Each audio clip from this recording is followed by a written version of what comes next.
जय माता दी दोस्तों, कैसे हैं आप सभी। आशा करती हूँ आप सभी अच्छे होंगे। स्वागत है आपका मेरे YouTube चैनल आदिशक्ति को नमन में और आप सभी को पावन नवरात्रि की हार्दिक शुभकामनाएं।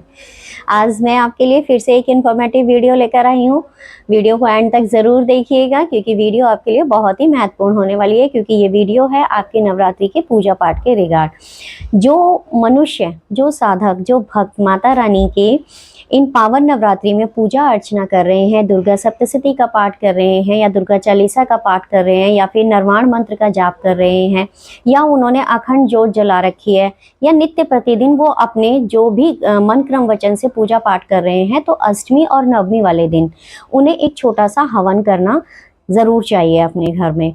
तो वो उस हवन में प्रयोग होने वाली जो पूजन सामग्री है वो हम घर पर कैसे तैयार करें और किस किस वस्तु की हमें ज़रूरत होती है उस हवन सामग्री को तैयार करने के लिए, वो मैं आज आपको वीडियो में दिखाने भी वाली हूँ और बताने भी वाली हूँ।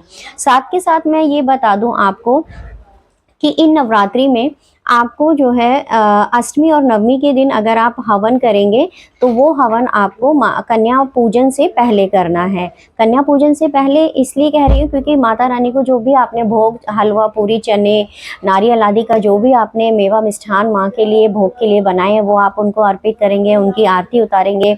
जो भी आप पाठ आदि किया है आपने वो समाप्त कर लिया होगा, तो उसके बाद एक छोटा सा हवन करना आपके लिए अनिवार्य हो जाता है, क्योंकि कहते हैं कि किसी भी पूजा पाठ को संपूर्ण रूप से पूर्ण करने के लिए एक छोटा सा हवन हमें अवश्य करना चाहिए, क्योंकि अग्नि देव को हमें भोग अर्पित जरूर करना चाहिए। एक और बात मैं बताऊं, जो लोग अष्टमी और नवमी के दिन कन्या पूजन करते हैं वो इस हवन को करेंगे तो वो पूर्ण आहुति, गोले की जो पूर्ण आहुति है वो नहीं देंगे। उस पूर्ण आहुति, गोले की जगह आप जो वो पूर्ण आहुति देंगे वो आप एक बताशे से और एक सुपारी की सहायता से दे सकते हैं। प्रयास मेरा रहेगा कि मैं आपको हवन की भी वीडियो जल्दी ही अपलोड कर दूं अपने चैनल पे कि हवन आप कैसे कर सकते हैं, लेकिन ये जानकारी मेरे को देना बहुत ही ज़रूरी लगा इसलिए मैंने दे दी कि जो लोग घर में हवन कर रहे हैं वो पूर्ण आहुति गोले की नहीं देंगे। दूसरा, अगर आप हवन कर रहे हैं घर में तो आपका घर, तो आजकल कच्चे घर तो होते नहीं है, लेकिन अगर कच्चे घर है तो छोटा सा गड्ढा खोद करके आप उसे अच्छे से लीप करके और छोटा सा एक घरौंदा टाइप का बना करके उसके अंदर से बहुत ही सुंदर सा एक चौक पूर करके आप अपना जो हवन करते हैं वो आपको करना है। लोहे के बर्तन का हवन में आपको इस्तेमाल नहीं करना है, जैसे कि आजकल मार्केट में जो है लोहे के हवन कुंड मिल रहे हैं वो आपको इस्तेमाल नहीं करने हैं। अगर आप उन्हें इस्तेमाल कर रहे हैं तो उसका जो है अशुद्धिकरण मिटाने के लिए कहते हैं कि लोहे के पात्र में हवन करने से संपूर्ण फल की प्राप्ति नहीं होती, तो आप उसको मतलब लोहे का वो हटाने के लिए आप उस पर मिट्टी की कोटिंग करके, और जिस मिट्टी की आप कोटिंग करेंगे उसमें आप गंगा जल ज़रूर मिला लीजिएगा। कोटिंग करके फिर आप उसमें अपना हवन कर सकते हैं। मैं तो कहूँगी कि आप सबसे बेस्ट और संपूर्ण जो पात्र होता है वो हमारा मिट्टी का होता है, तो आप मिट्टी के पात्र में भी हवन कर सकते हैं, ताम्र के पात्र में भी आप हवन कर सकते हैं। तो चलते हैं, मैं अब आपको बताती हूँ कि हवन सामग्री कैसे बनाई जाती है। तो विलंब ना करते हुए चलते हैं वीडियो की ओर, किस हवन सामग्री आप घर पर कैसे बना सकते हैं और कौन सी मात्रा में कितनी चीज़ों की हमें ज़रूरत होती है। तो वीडियो को एंड तक ज़रूर देखिएगा, स्किप करके मत देखिएगा। अगर आप मेरे चैनल पर नए हैं तो चैनल को सब्सक्राइब कीजिएगा। वीडियो अगर आपको पसंद आए तो लाइक शेयर एंड ज़रूर कीजिएगा। जय माता दी। चलते हैं वीडियो की ओर। अष्टमी और नवमी पूजन पर हम हवन आदि करते हैं, तो अपने घर में जो हम हवन करते हैं और खुद से करते हैं, किसी पंडित पुरोहित के द्वारा हम नहीं करवाते हैं, तो उस हवन के लिए जो हवन सामग्री हमें चाहिए होती है वो कौन कौन सी होती है और हम घर में कैसे उसको बड़ी ही आसानी से हम बना सकते हैं और हवन को हम अपने द्वारा भी कर सकते हैं। तो आज मैं आपके लिए लेकर आई हूँ कि अपने घर में हवन सामग्री आप कैसे बनाएं और किन किन चीज़ों की हमें, जो सबसे ज़्यादा ज़रूरी चीज़ें हैं वही मैं आपको बताऊंगी और कितनी कितनी मात्रा में ये चीज़ें हमें चाहिए होती हैं। तो चलते हैं। और ये जो हवन सामग्री मैं बता रही हूँ आपको, ये स्पेशली जो है माता रानी के पूजन के लिए मैं बता रही हूँ। जिन्होंने दुर्गा सप्तशती का पाठ किया हो या निर्वाण मंत्र का जाप किया हो, दुर्गा चालीसा का पाठ किया हो, उन्होंने पूरे नियम से 9 दिन तक तो उन्हें जो है अष्टमी के दिन और नवमी के दिन एक छोटा सा हवन अपने घर में ज़रूर करना चाहिए। तो उस हवन में उपयोग होने वाली हवन सामग्री मैं आज आपको बनाना भी बताऊंगी और किन किन चीज़ों की हमें ज़रूरत होगी वो मैं आपको दिखाने भी वाली हूँ और बताने भी वाली हूँ। तो सबसे पहले हमें चाहिए होगा घी। तो घी आपको अगर गाय का मिल जाए तो ज़्यादा बेस्ट है, ठीक है। तो सबसे पहले आपको शुद्ध देसी घी चाहिए होगा। उसके बाद आपको काले तिल चाहिए होंगे। काले तिल की मात्रा जो है हमारी सबसे ज़्यादा होगी। काले तिल चाहिए आपको, काले तिल चाहिए। फिर उसके बाद चावल चाहिए। चावल की मात्रा अगर आपके 1 कटोरी काले तिल हैं तो चावल आपके आधा कटोरी होंगे, मतलब जो भी मात्रा होगी वो आपकी आधी आधी होती जाएगी। फिर उसके बाद आपको जौ चाहिए। जितने आपके चावल थे उसके आधे आपको जौ लेने हैं। पंचमेवा चाहिए आपकी श्रद्धा के अनुसार, तो आप पंचमेवा भी लेंगे, ठीक है। यहाँ पे ये वो सामग्री है जिसमें समिधाएं मिली होती हैं। ये मैंने बाजार से खरीदी है, इसमें कुछ मिला हुआ नहीं होता है। तो आप भी ऐसी ही सामग्री लें जिसमें मिक्स करके मैं सारी ये चीज़ें मिक्स करके फिर इस सामग्री को तैयार करूँगी। इसमें सिर्फ समिधाएं होती हैं जो बहुत ही शुद्ध होती हैं और इन सभी चीज़ों से हवन करने से हमारे घर में शुद्धि होती है और सकारात्मक ऊर्जा का वास होता है। यहाँ पर मैंने मीठे के लिए बताशे ले लिए हैं। आप गुड़ भी ले सकते हैं, बूरा भी ले सकते हैं और मिश्री का भी इस्तेमाल आप कर सकते हैं। और सामग्री में मिलाने के लिए यहाँ पर मैंने थोड़ा सा कपूर ले लिया है, क्योंकि कपूर मैं इसमें मिलाऊंगी तो जब आप सामग्री आप उसमें चढ़ाते हैं अग्निदेव को, जब देते हैं हवन कुंड में, तो थोड़ा सा उसमें जो अग्नि प्रज्वलित होती है वो बुझती नहीं है आपकी। तो इसका थोड़ा सा इस तरीके से पाउडर बना के जब मैं बताऊंगी आपको तो पाउडर बनाकर मैं उसमें मिक्स करूंगी। यहाँ पर मैंने एक बड़ी सुपारी ले ली है। देखिएगा, हम घर में जब हवन करते हैं और खुद से हवन करते हैं तो उसमें पूर्ण आहुति के लिए आप सुपारी और बतासे का प्रयोग करें। गोले से हवन हमें नहीं करना है, पूर्ण आहुति गोले से हमें नहीं देनी है, क्योंकि पूर्ण आहुति देने के लिए जो बड़ा गोला होता है जिसको ऊपर से कट करके और उसके बाद हमें मतलब पूर्ण आहुति देनी होती है। तो अगर आप अपने घर में हवन कर रहे हैं और अपने द्वारा हवन कर रहे हैं और छोटे से रूप में हवन कर रहे हैं तो आप पूर्ण आहुति के रूप में आप जो है सुपारी का इस्तेमाल करेंगे और बताशे के इस्तेमाल से भी आप पूर्ण आहुति दे सकते हैं, ठीक है। यहाँ पे मैंने एक हल्दी की गांठ ले लिया। आप हल्दी की गांठ की जगह आप हल्दी पाउडर भी ले सकते हैं। दूसरा, मैं इस हल्दी की गांठ को तोड़ करके तब मैं इस सामग्री में मिलाऊंगी, मतलब छोटे छोटे टुकड़े करके मैं इसको मिलाऊंगी। उसके बाद यहाँ पर मैंने गूगल ले लिया है, क्योंकि मैं माता रानी के नाम का होम करूंगी तो मैंने यहाँ पे गूगल ले लिया है।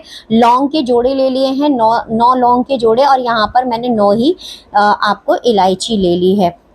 और यहाँ पर अष्टगंध मैंने क्या ले लिया है, आपका अष्टगंध का मैंने तिलक ले लिया है।